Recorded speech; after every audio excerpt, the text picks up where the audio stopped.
नादान हिरन। एक हिरन था जो खूब घास खाता, लेकिन उसकी एक बड़ी बुरी आदत थी कि वह घास खाते वक्त पूरी घास को जड़ से बाहर निकाल देता। यह बात बाकी हिरन उसे समझाते। ये क्या कर रहे हो? कैसे घास खा रहे हो? पूरी जड़ से बाहर निकाल दी। ये गलत है, तुम चुप रहो। मुझे मत समझाओ। मैं जैसे चाहूँ वैसे अपनी घास खा सकता हूँ।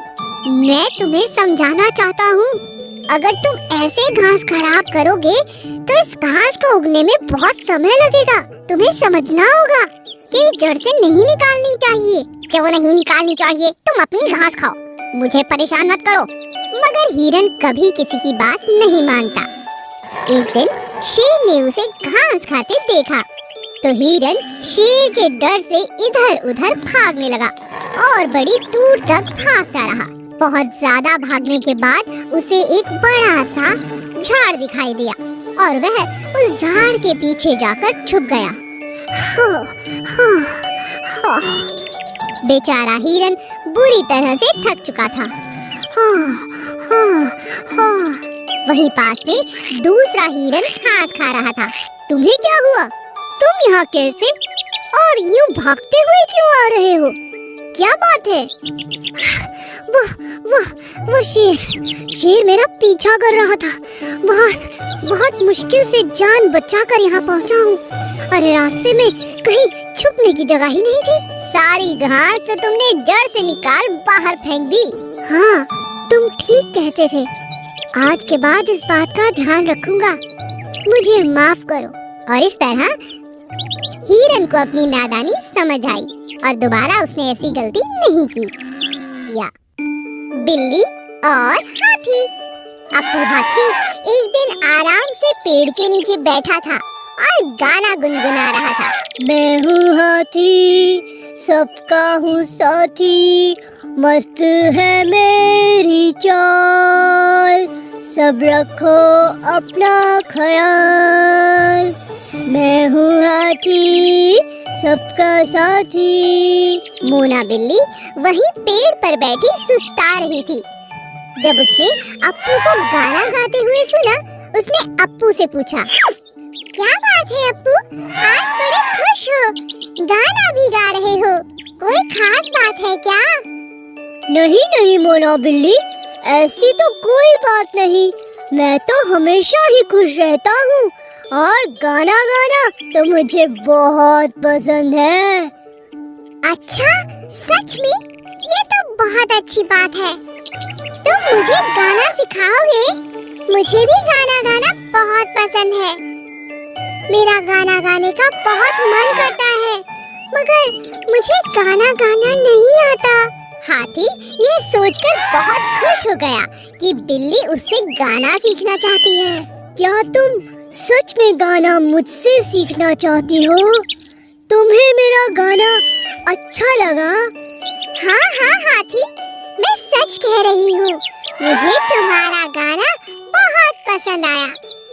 क्यों नहीं, मुझे तुम्हें सिखाकर बहुत खुशी मिलेगी। हम दोनों रोज मजे से गाना गुनगुनाएंगे। हाँ, ये ठीक रहेगा। हाथी रोज बिल्ली को गाना सिखाने लगा। एक दिन जब राजा शेर ने दोनों को गाते हुए सुना, वो बहुत खुश हो गया। मैं हूँ हाथी, सबका साथी, मैं हूँ बिल्ली, सबकी सहेली। राजा यह देखकर हैरान था। अरे वाह, इतना सुंदर गाना गाते हो तुम दोनों बहुत खुश भी हो। मैं भी तुम्हारी खुशी में शरीक होना चाहता हूँ। मैं सभी जानवरों को यही समझाता हूँ कि आपस में मिलकर खुश होकर रहना चाहिए। राजा शेर ने खुश होकर दोनों को इनाम दिया। आज से तुम दोनों मेरे पास आकर गाना सुनाओगे। हमें बहुत खुशी होगी राजा जी। हाँ, क्यों नहीं।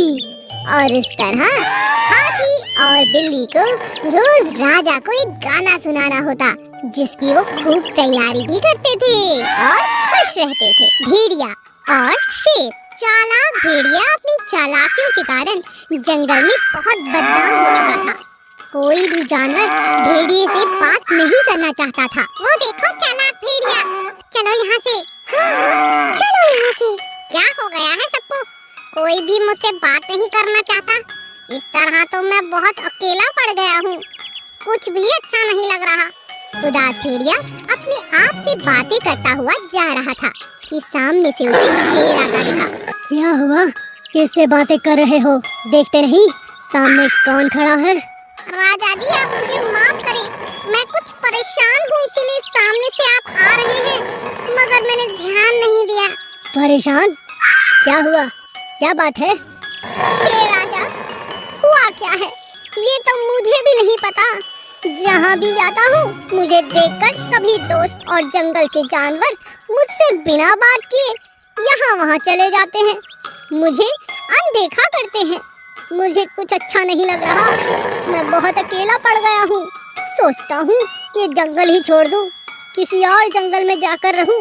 यहाँ मेरा कोई नहीं है। ऐसा कैसे हो सकता है? चलो मेरे साथ, मैं देखता हूँ। तुम आगे आगे चलो, मैं पीछे आता हूँ। भेड़िए को देखते ही जानवर वहाँ से जाने लगे। तभी शेर वहाँ आ गया और बोला, रुको, क्या बात है? तुम सब भेड़ियों को अनदेखा क्यों कर रहे हो? राजा जी, हम सभी जानवर भेड़िए की चालाकी से बहुत परेशान हो चुके हैं, इसीलिए हमने फैसला किया है कि कोई भी जानवर अब भेड़िए से बात नहीं करेगा। भेड़िया अपनी मीठी मीठी बातों में फंसाकर ही सबका शिकार करता है, धोखे से। ओह, तो ये बात है। अब तुम बताओ भेड़िए, तुम्हें कुछ कहना है? मैं समझ चुका हूँ अपनी गलती और मानता भी हूँ। मुझे आप सब माफ कर दीजिए और सुधरने का एक मौका दीजिए। मैं अब कभी किसी को धोखे से नहीं खाऊंगा, ये वादा करता हूँ। मगर मुझे ऐसे अकेला मत छोड़िए, मुझे जरा भी अच्छा नहीं लगता। मुझे लगता है आप सबको इसे एक मौका देना चाहिए। जी राजा जी। और इस तरह सभी जानवरों ने भेड़िए को सुधरने का एक मौका दी। रानी मधुमक्खी। नंदू अमरूद बेचने वाला पूरे गांव में अपने मीठे मीठे अमरूदों के कारण बहुत मशहूर था। उसके सारे अमरूद तुरंत ही बिक जाया करते थे। नंदू के पास अमरूद का एक बहुत बड़ा पेड़ था। उसी पेड़ पर मधुमक्खियों का एक बड़ा सा छत्ता भी था। कैसी हो मधुमक्खी रानी? मैं ठीक हूँ, तुम कैसे हो? बताओ, आज बाजार में तुम्हारा दिन कैसा रहा? बहुत अच्छा। तुम तो जानती हो मेरे अमरूद खाने के लिए लोग कितनी दूर दूर से आते हैं। मेरे सारे अमरूद बिक गए और यह सब तुम्हारी वजह से है, क्योंकि तुम्हारे डर से मेरे पेड़ पर कोई पक्षी आने की हिम्मत भी नहीं करता। ऐसा नहीं है, तुम भी हमें कुछ नहीं कहते। हम तुम्हारे पेड़ पर रहते हैं। तुम्हारा बहुत बहुत शुक्रिया। अगले ही दिन अमरूद तोड़ते समय नंदू की नजर मधुमक्खियों के छत्ते पर गई। अरे, ना बड़ा हो चुका है इनका छत्ता। इसमें तो बहुत शहद होगा। अगर इसे बाजार में बेचा जाए अच्छे पैसे मिल सकते हैं। नंदू के मन में लालच आ चुका था। अच्छा, कुछ करना होगा। आज रात को जब मधुमक्खियाँ सो रही होंगी तो इन्हें भगाकर पूरा शहद निकाल लूंगा। बेचारी मधुमक्खियाँ इस बात से अनजान थी। रात के समय नंदू जब हाथ में मशाल लिए पेड़ की तरफ बढ़ा, तभी अचानक रानी मधुमक्खी की आँख खुल गई। अच्छा, तो ये बात है, इसे अभी मजा चखाती हूँ। और रानी मधुमक्खी बिना डरे तुरंत बाकी मधुमक्खियों को उठाने लगी। चलो इसे मजा चखाते हैं। सारी की सारी मधुमक्खियाँ नंदू के पेड़ के पास पहुँचते ही उस पर हमला कर देती हैं। नंदू दर्द से चिल्लाने लगता है। अरे बचाओ, अरे बचाओ, अरे मैं तो यूं ही आ रहा था पेड़ के पास, मुझे छोड़ दो। अरे रानी मक्खी, मुझे छोड़ दो। लालच बुरी बला है। बिल्ली और मुर्गी। जंगल में चालाक बिल्ली रहती थी। उसे चोरी करना बहुत पसंद था। जब भी मौका लगता वह किसी न किसी का खाना चुराती। एक दिन बिल्ली ने देखा एक मोटी ताजी मुर्गी अपने अंडे से बातें कर रही थी। मेरे प्यारे बच्चों, जल्दी जल्दी बाहर आओ। मैंने बहुत से मीठे मीठे दाने तुम्हारे लिए जमा करके रखे हैं। जब तुम बाहर आओगे तब मैं हर पल बस तुम्हारे साथ रहूंगी, एक पल के लिए भी तुम्हें नहीं छोड़ूंगी। बिल्ली मुर्गी की सारी बातें सुन लेती है।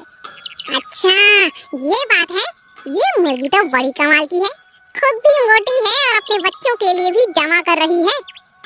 अगर मैं इसका जमा किया भोजन खा लूं तो इसे कोई फर्क नहीं पड़ेगा।